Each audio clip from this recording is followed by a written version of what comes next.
Halo smart people, salam sehat selalu ya. Di video kali ini kita akan belajar mengenai anatomi tumbuhan. Setelah beberapa waktu yang lalu Anda mempelajari morfologi tumbuhan, kini saatnya Anda mempelajari anatominya. Nah, anatomi tumbuhan itu sendiri apa? Anatomi tumbuhan merupakan cabang ilmu botani yang mempelajari struktur dalam organ tumbuhan.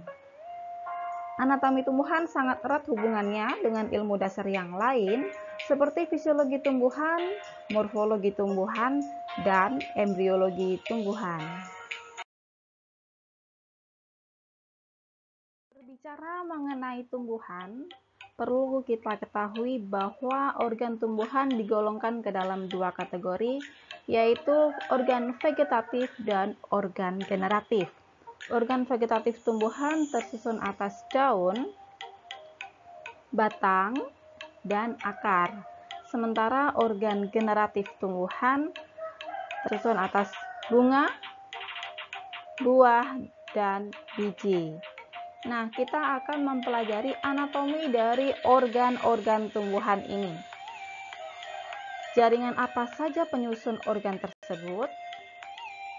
Ketika kita membicarakan mengenai jaringan, kita juga akan mempelajari sel sebagai penyusun dari jaringan. Nah, ilmu yang mempelajari bentuk, sifat-sifat fisik, dan kimia sel tumbuhan, serta perkembangan dinding selnya disebut sebagai plant sitologi atau sitologi tumbuhan. Sementara ilmu yang mempelajari tentang struktur jaringan disebut plant histologi atau histologi tumbuhan, dan ilmu biologi yang berhubungan atau mempelajari struktur dan fungsi dari organ tumbuhan disebut plant organology atau organologi tumbuhan.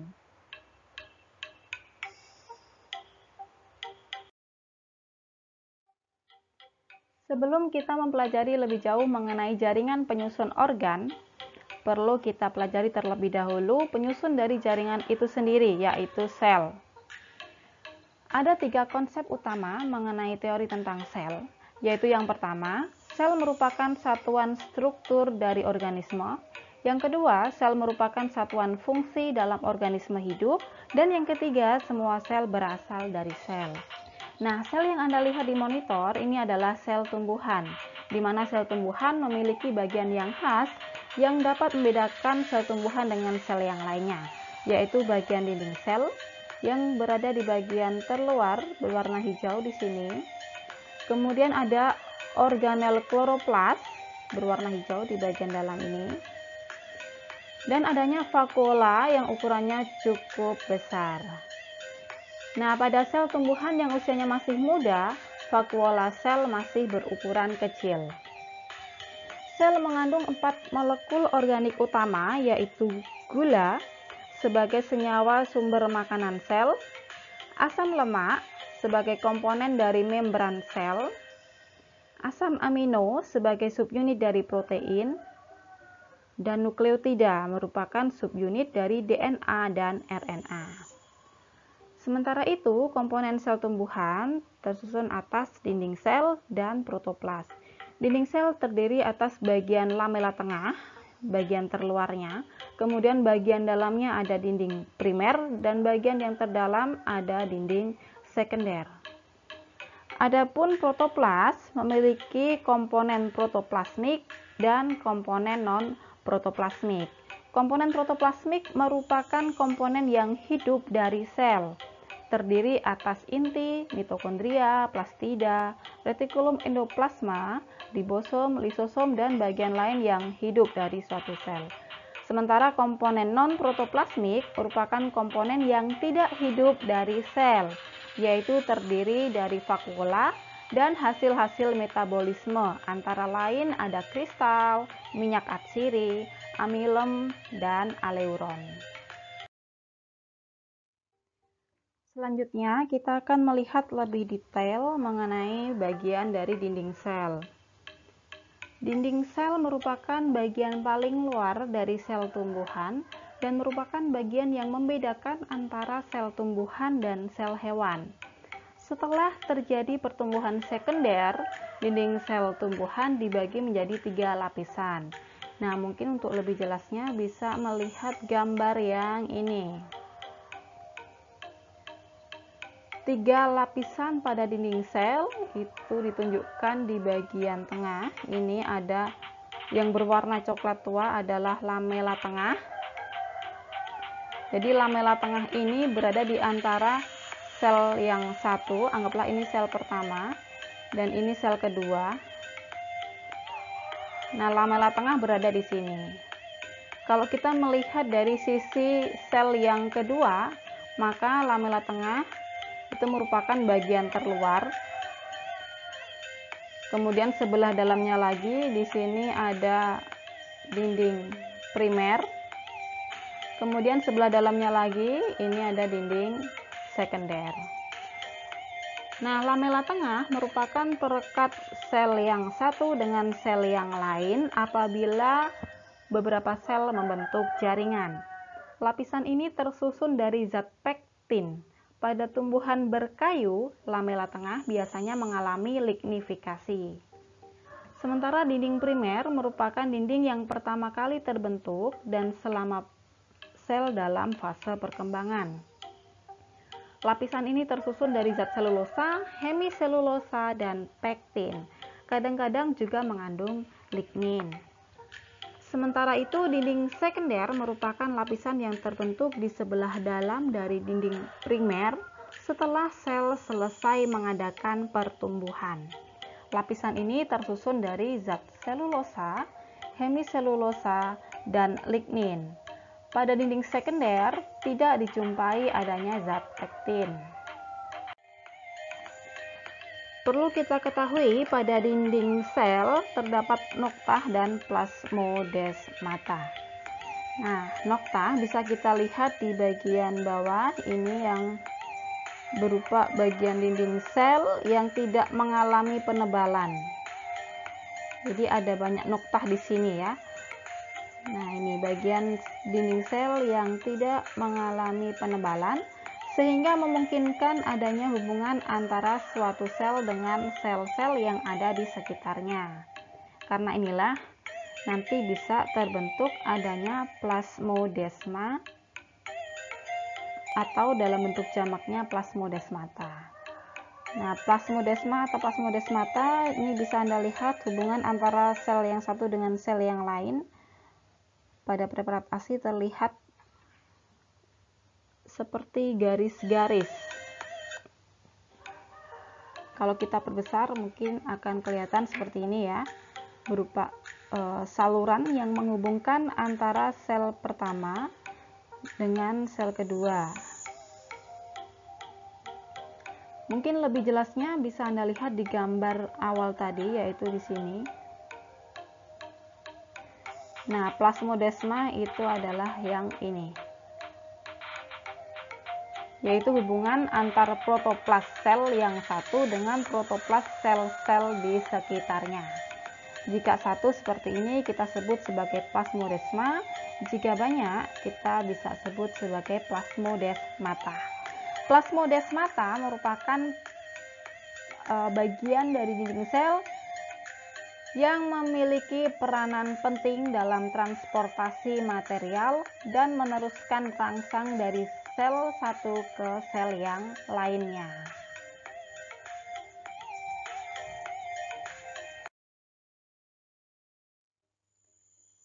Sebelah dalam dari dinding sel terdapat membran plasma atau membran sel.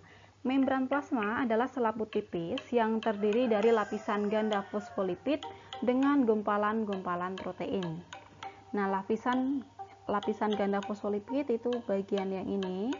Jadi ada dua lapisan gitu ya. Ini lapisan pertama, yang ini lapisan kedua. Oleh karena itu sering juga disebut sebagai fosfolipid bilayer. Selain itu juga terdapat gumpalan protein. Nah, ini ada gumpalan protein. Di sini protein hanya menempel di permukaan lapisan fosfolipid sehingga dikatakan protein perifer. Sementara itu, jenis protein yang lain ada yang sampai menembus lapisan fosfolipid seperti ini, sehingga ini disebut sebagai protein integral. Pada kedua macam protein ini sering terdapat molekul gula. Nah, molekul gula itu yang ini. Ini protein integral dan juga terdapat molekul gula pada protein tersebut, sehingga akan membentuk struktur yang disebut dengan glikoprotein. Nah, protein perifer tidak melekat erat pada permukaan membran sehingga mudah terlepas, mengandung asam amino dengan rantai hidrofilik yang menyebabkan adanya interaksi dengan air di sekelilingnya dan permukaan lemak yang hidrofobik. Protein perifer pada permukaan sel sebelah luar biasanya berisi rantai molekul gula atau senyawa lain. Protein integral mengandung bagian protein yang hidrofilik dan hidrofobik. Protein yang berada di dalam lapisan lemak bersifat hidrofobik, sedangkan yang menyembul ke permukaan lapisan lemak bersifat hidrofilik.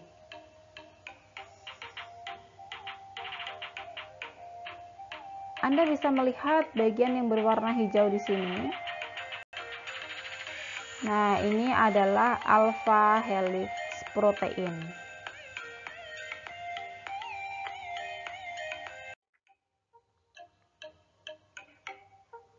Selanjutnya kita akan bahas mengenai komponen protoplasmik. Jadi komponen protoplasmik merupakan komponen yang hidup dari sel, itu ada sitoplasma. Sitoplasma merupakan substansi hialin yang jernih dengan bahan dasar hialoplasma. Sitoplasma dibedakan menjadi 3 bagian, yaitu plasmolema, merupakan dinding plasma luar yang bersifat semi-permeabel. Polioplasma, bagian yang tampak keruh karena adanya butir-butir mikrosom. Pada bagian ini dapat dilihat adanya aliran sitoplasma. Yang ketiga adalah tonoplas, merupakan membran dalam yang berbatasan dengan vakuola. Bagian ini bersifat semi-permeabel. Komponen protoplasmik yang kedua yaitu inti sel, yang merupakan pusat pengendali segala macam proses yang terjadi di dalam sel. Inti sel dibungkus oleh membran ganda yang tersusun dari senyawa lipoprotein dengan pori yang mempunyai ukuran bervariasi dari 400 sampai 600 Armstrong. Dengan adanya pori ini memungkinkan terjadinya komunikasi antara nukleoplasma dan sitoplasma. Membran luar dari inti sel mengalami pertumbuhan keluar membentuk struktur tubular dan bercabang yang kelak akan menjadi retikulum endoplasma. Komponen protoplasmik selanjutnya adalah mitokondria. Mitokondria merupakan organel membran ganda yang mempunyai ukuran diameter 1-2 mikron dan jumlahnya di dalam sel bervariasi tergantung pada masing-masing spesies. Membran dalam dari mitokondria mengadakan pelipatan ke arah dalam yang disebut kristai. Mitokondria memiliki fungsi yang berhubungan erat dengan respirasi sel.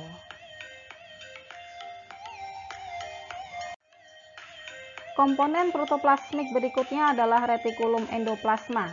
Retikulum endoplasma terbentuk seperti tabung kempis, bercabang atau seperti buluh sempit yang kadang berawal dari membran inti dan berakhir pada membran plasma.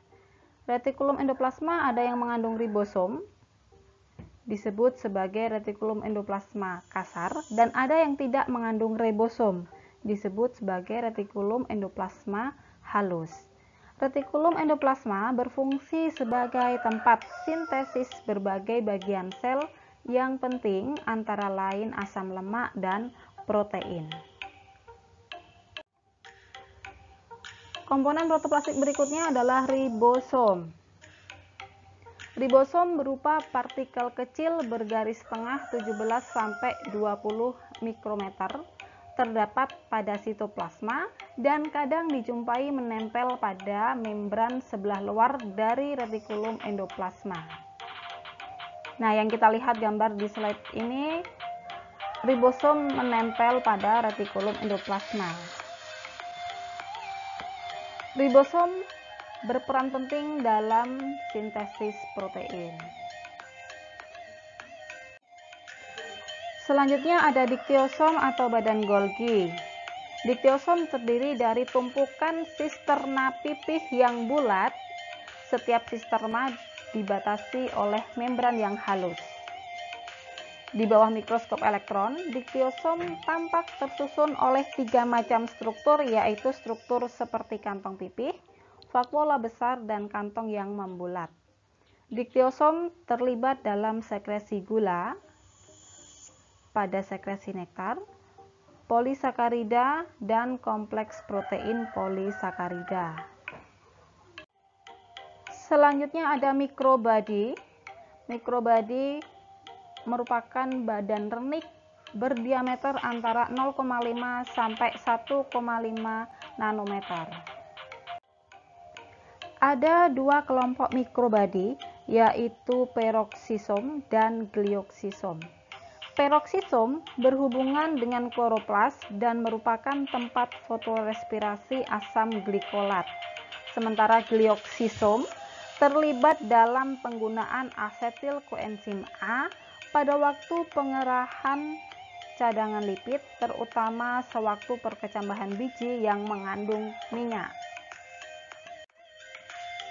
Selanjutnya ada lisosom, yaitu berbentuk seperti mitokondria tetapi hanya mempunyai membran tunggal dan tidak mempunyai kristai.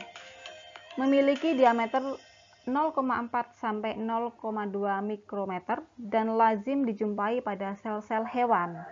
Pada sel tumbuhan, lisosom terdapat pada sel-sel meristem.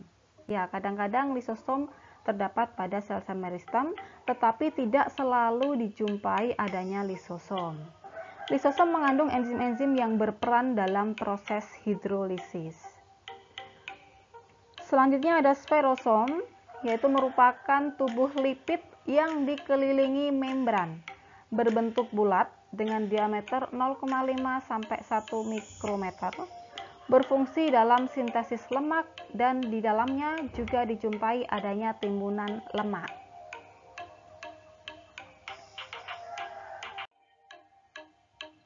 Selanjutnya terdapat plastida sebagai komponen protoplasmik, yaitu berupa benda kecil-kecil dengan bentuk yang bervariasi yang tersusun atas zat putih telur yang mempunyai struktur dan fungsi spesifik.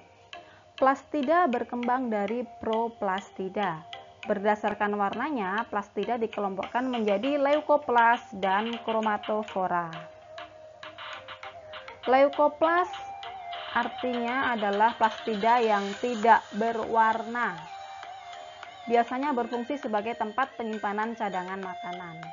Nah, leukoplas dibedakan menjadi amiloplas, yaitu leukoplas pembentuk tepung. Jadi di dalamnya terdapat amilem. Kemudian ada elaioplas. Nah, elaioplas ini merupakan leukoplas pembentuk minyak, jadi penyimpan minyak. Sementara yang selanjutnya ada proteinoplas. Nah, proteinoplas ini merupakan leukoplas pembentuk protein. Selain leukoplas, plastida juga dibedakan ke dalam kromatofora, yaitu plastida yang mengandung pigmen. Berdasarkan pigmen yang dikandungnya, kromatofora dikelompokkan menjadi beberapa macam, yaitu ada kloroplas. Apabila pigmen yang dikandung berupa klorofil dan karotenoid. Ada kromoplas. apabila pigmen yang dikandung adalah karoten dan xanthofil.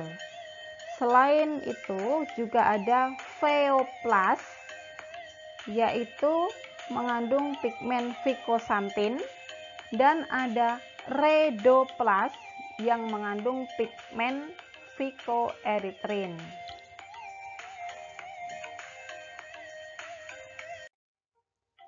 Berikut ini ada beberapa contoh plastida, yaitu ada amyloplast pada kentang, plastida yang berfungsi untuk menyimpan amilem. Ini kalau kita lihat di bawah mikroskop akan terlihat seperti ini. Kemudian ada amyloplast pada Canna edulis. Ini kalau kita lihat di bawah mikroskop, amilemnya ya kelihatan. Nah, ini tanamannya kalau ada yang belum mengetahui. Dalam istilah lokal disebut sebagai ganyong. Kemudian contoh kromoplast, ini kita lihat di bawah mikroskop, kromoplast dari tomat, di mana kromoplast ini menyimpan pigmen karotenoid yang tidak larut air dan xanthofil. Warnanya orange, ya. Ditemukan pada tomat, bisa juga ditemukan pada petala bunga.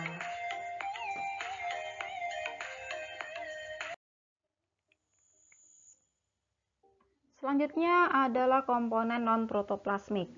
Berdasarkan sifatnya, komponen non-protoplasmik dapat dibedakan menjadi komponen non-protoplasmik cair dan komponen non-protoplasmik padat. Komponen non-protoplasmik yang bersifat cair ada yang terdapat di dalam vakuola sel, yaitu berupa alkaloid, zat penyama, zat warna antosianin, minyak aksiri, asam-asam organik, dan bisa juga berupa lemak dan minyak lemak yang terdapat sebagai cadangan makanan pada biji-bijian, atau bisa juga berupa karbohidrat maupun protein. Komponen non-protoplasmik padat yaitu ada aleuron. Aleuron merupakan cadangan makanan yang berupa protein disimpan di dalam vakuola sel. Letak aleuron pada tanaman bervariasi. Misalnya nih, pada biji jarak, aleuron tersebar dalam keping biji. Sementara pada biji jagung, aleuron merupakan lapisan dan terdapat di bagian terluar dari endosperm. Komponen non-protoplasmik padat berikutnya yaitu ada amilem. Amilem merupakan cadangan makanan yang tersimpan dalam umbi, rizom, batang, buah maupun biji. Kita bisa melihat struktur dari amilem, yaitu terdiri atas hilus, merupakan titik awal terbentuknya amilem, dan bagian lamela, yaitu berupa garis-garis yang mengarah ke tepi, seperti ini. Nah, berdasarkan letak hilus, amilem dibedakan menjadi amilem konsentris, yaitu di mana letak hilusnya ada di tengah seperti ini, dan kita bisa menemui amilem konsentris ini pada ubi jalar. Tipe yang kedua yaitu amilem eksentris, di mana letak hilusnya berada di tepi seperti ini. Untuk amilem eksentris kita bisa menemuinya pada umbi kentang. Selain itu, berdasarkan jumlah hilusnya, amilem dibedakan menjadi amilem tunggal, di mana hanya memiliki satu hilus, amilem setengah majemuk seperti ini, dan amilem majemuk seperti ini.